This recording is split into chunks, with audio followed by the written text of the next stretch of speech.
Welcome back to the deep dive.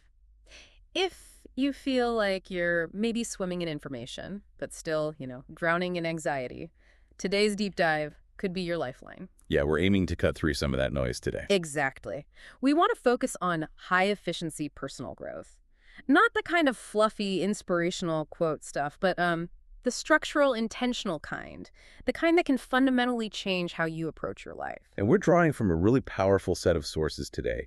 It's all centered around a framework for effective learning and, well, high-efficiency living. What makes it compelling for me is where it comes from. Right. It's not from some, textbook CEO type. It's from someone who actually describes themselves as an effortful, ordinary person, to someone who mapped out their own path to, well, a pretty successful life. And that path is so important for understanding why this stuff feels authentic, doesn't it? Totally. I mean, the author started out in a central, state-owned enterprise job at 23. Which, for listeners, that means a really highly prized, very secure, maybe a bit slow-moving corporate career track, super stable. It's super stable. Mm-hmm. And they just quit. Dramatically quit that stability to become an entrepreneur. Built this huge online following, taught writing. And then went back to school, right? An MBA at Peking University at 28. Yeah. So this rapid, very intentional transformation, it kind of proves these frameworks aren't just theory. They can work for everyday people who are looking to make some, well, pretty seismic shifts. Okay, so what's our mission today then? What are we trying to pull out of this? Well, our mission today is really to extract the core operating systems from this journey. We want to give you the blueprints, so to speak, Blueprints for what exactly? for defining intentional growth, for dismantling those emotional pitfalls, the comparison traps, the anxiety, Okay. and making sure that your movement forward is actually guided by genuine fulfillment, not just chasing arbitrary metrics. Got it. So let's unpack the starting point. Why is change often so hard? Okay, let's dive in and maybe start with a bit of a hard truth from the source material. Lay it on us. Real, lasting change. It rarely begins when you're comfortable. Cozy even. Right. The author has this phrase, doesn't she? You don't improve your life by just adding flowers to the embroidery. Or, Exactly. It needs to be more essential than that.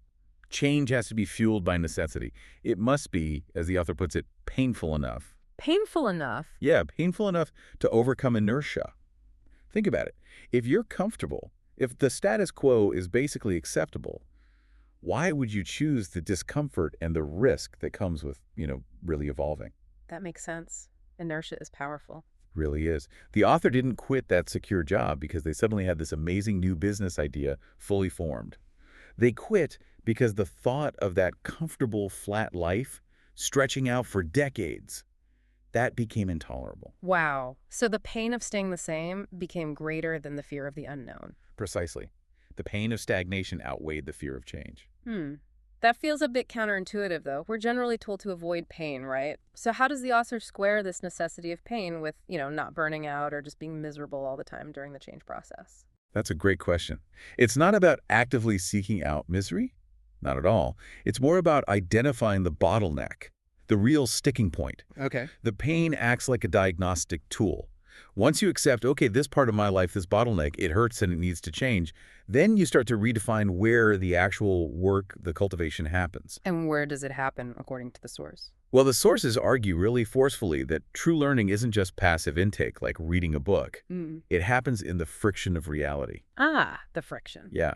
Society is the best place for cultivation. Oh, dear. Your job, your family life, your social interactions, that's the real classroom. So basically, my messy, complicated life is where the real learning happens. That's the idea. You can learn from absolutely everything. The source even gives examples like drawing insights from inanimate objects. Like what? Like observing how a complex system, maybe like your phone, handles lots of parallel programs efficiently.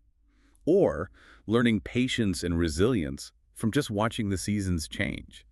Trusting that even the hardest winter eventually gives way to spring. I like that. Learning from the seasons, it connects to something deeper. And that whole idea leads us straight into this fundamental process for acquiring true knowledge.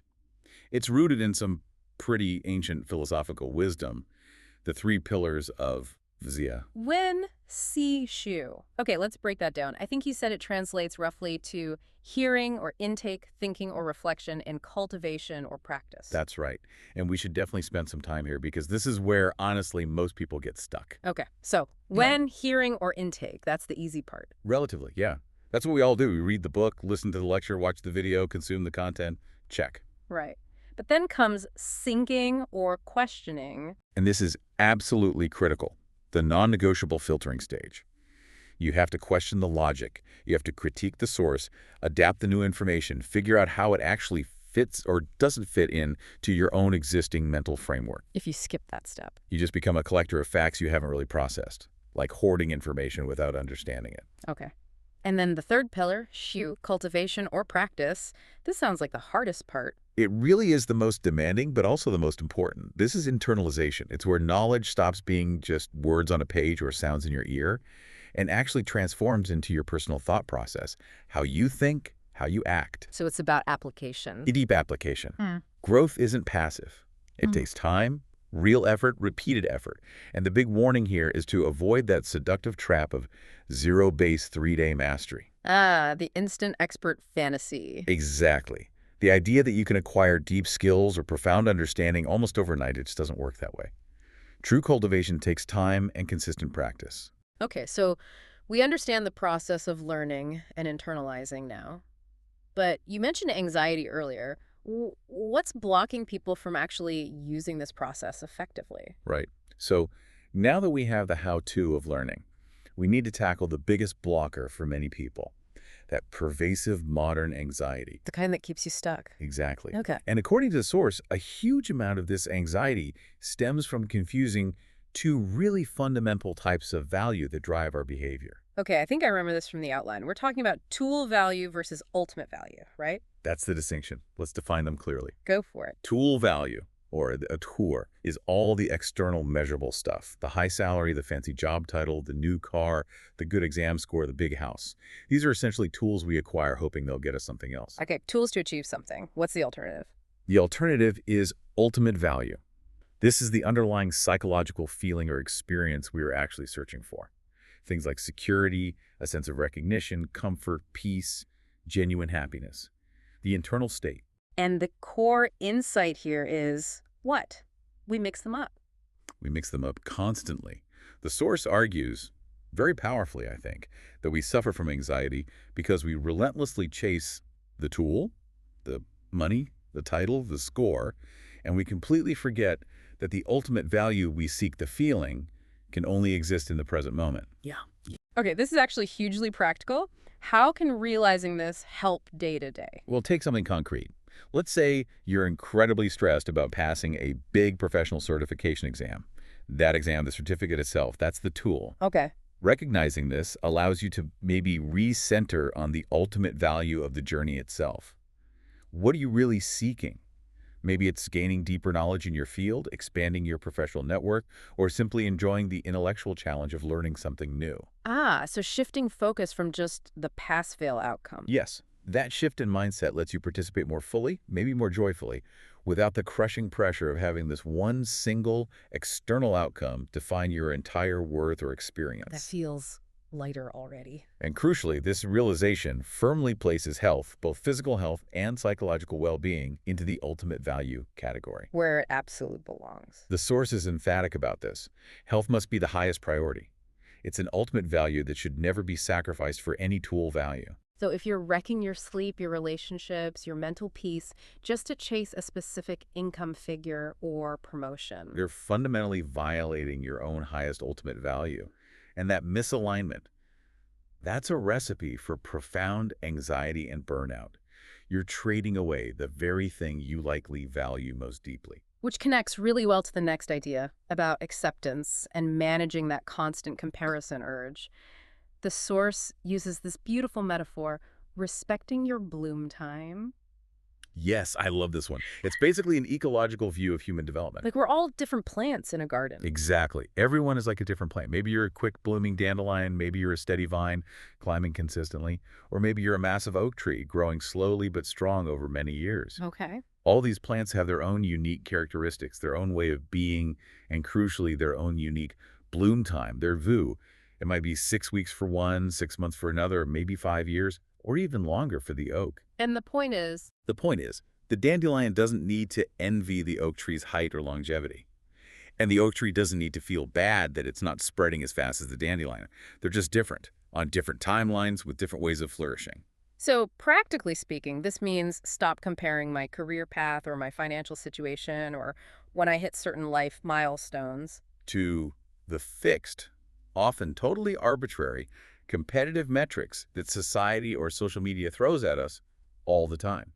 Grades, performance reviews, income brackets, relationship statuses. It's about finding your own rhythm. Yes, focus on your own rhythm. Your growth is only truly measurable against your own past self, not against someone else's highlight reel or a societal expectation. That's freeing. But growth still requires effort, right? It's not just passive waiting for your bloom time. Absolutely not. And that self-measurement, that growth, is perfected through practice, which brings us to deliberate practice. Baukelkum. Okay, I've heard this term. It's not just about putting in the hours, is it? Definitely not. The source emphasizes that excellence isn't about some mystical innate talent, nor is it about a simplistic, often misunderstood 10,000-hour rule. It's the quality of the practice that makes the difference. Quality how? What are the key components? Well, the practice has to be purposeful, focused. Mm-hmm. You need feedback either external or through sharp self-correction. And critically, it has to happen outside your comfort zone. Ah, the learning zone. Not too easy, not overwhelmingly hard. Precisely. That zone where you're stretched but not snapped, that's where the real skill building happens. But hang on, there's a warning attached to this idea of practice in the source material, isn't there? Something about practicing the wrong things. Yes, this is a really sobering but important point. We are always practicing something, consciously or unconsciously. Word. Meaning, if you constantly practice complaining, if you repeatedly rehearse dwelling on anger or slights, if you make a habit of indulging anxious thoughts, you become extremely proficient at those things. You become an expert in being miserable or negative. You literally train your brain, your neural pathways, to default to those states. You become an expert in unhappiness, anxiety, or frustration, because that's what you've been deliberately practicing, even if unintentionally. Wow. Okay. That's a powerful, maybe slightly scary thought. It is. But the flip side is the opportunity. The challenge, then, is to consciously direct that powerful mechanism of deliberate practice toward positive states. Like practicing curiosity or joy or focusing on peace or just efficient, calm action. Exactly. But making that shift requires us to confront another major mental blocker. The source calls it the ability illusion. Ability illusion. What's that? It's that internal fantasy, the Yeah. nagging mindset of, I should have been better than this, or my reality doesn't match up to my true superior level. Ah, the ego talking. I'm smarter than my results suggest. Precisely. It's that internal narrative that prevents genuine self-reflection. Because if reality doesn't match your self-perception, it must be reality's fault or someone else's fault. It forces you to blame external factors instead of looking inward. Because looking inward might mean admitting your level actually does match your current results. Exactly. And the source suggests that real maturity involves radically accepting this. Yeah. Your current life circumstances are, generally speaking, commensurate with your current abilities and your past efforts. Oof. That can be a tough pill to swallow. It can be. But it's also incredibly liberating. It means letting go of the energy-draining fantasies of what should have been. Only when you accept reality as it is, without illusion, can you actually start the effective practical work of growth from where you truly are. Okay, that acceptance piece seems huge. It leads into another concept, doesn't it? Something called surrendering to life's path.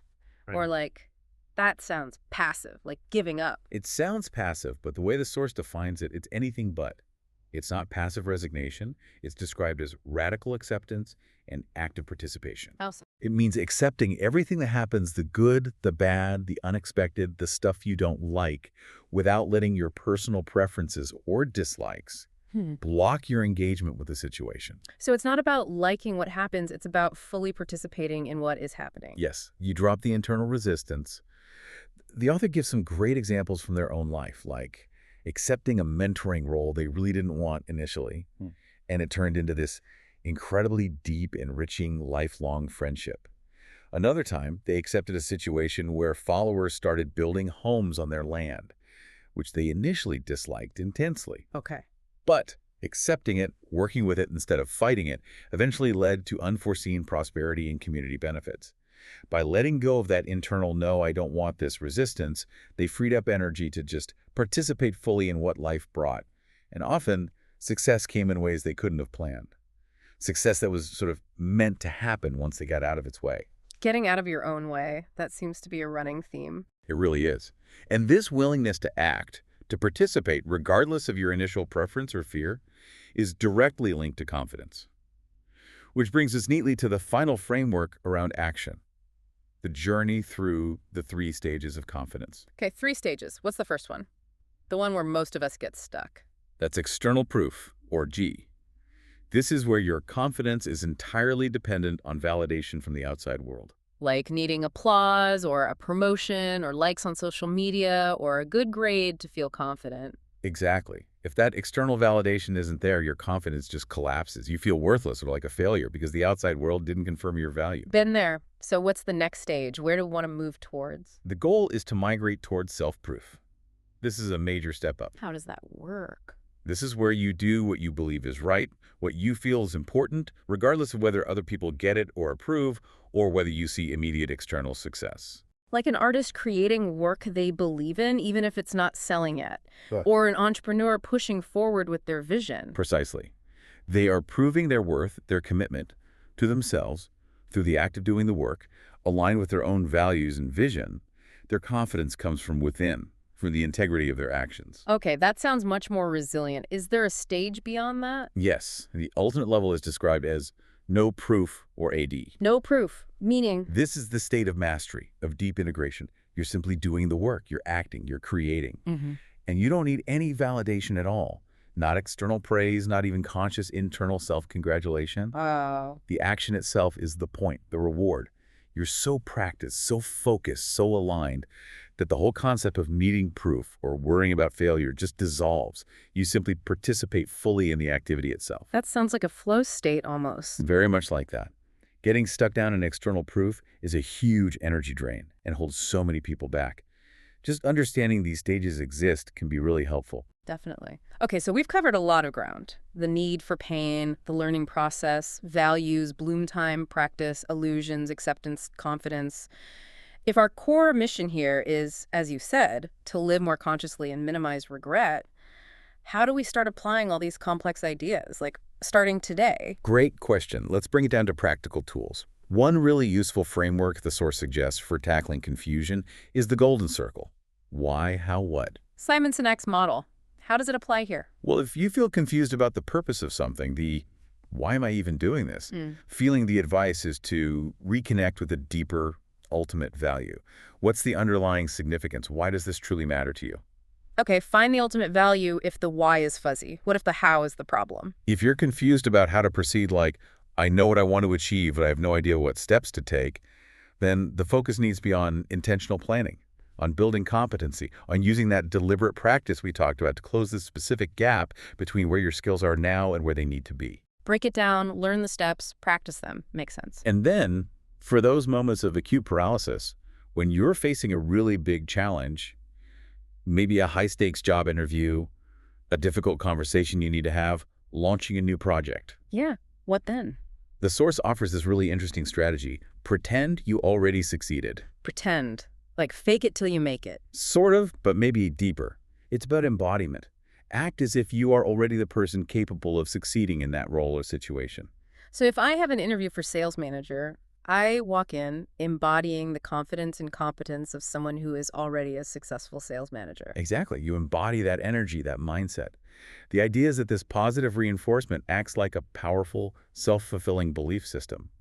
It immediately influences your posture, your tone, your behavior. And probably how the interviewer responds to me, too. Very likely. You're essentially tapping into the ultimate value, the feeling of competence, of being capable right now in the present, rather than waiting for the external tool, the job offer, to grant it to you later. Okay, I like that. Act as if it's empowering. It really can be. So as we wrap up, is there one final thought or practice you want to leave listeners with, something really provocative? There is. It's quite powerful, maybe even a little intense.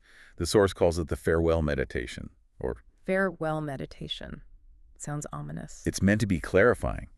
The practice is simple, but profound. You genuinely, vividly imagine, what if today were your absolute last day on Earth? Yeah. What would you do differently right now? What would you immediately stop doing? What conversations would you have? Who would you connect with? What would you suddenly realize you deeply regret not doing or not saying? Wow. That hits hard. It's designed to.